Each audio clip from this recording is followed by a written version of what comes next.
waited, smiled, fixed.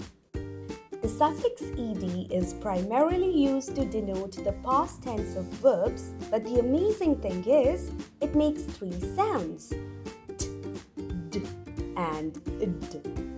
If the root word ends in an unvoiced consonant, say t, like helped.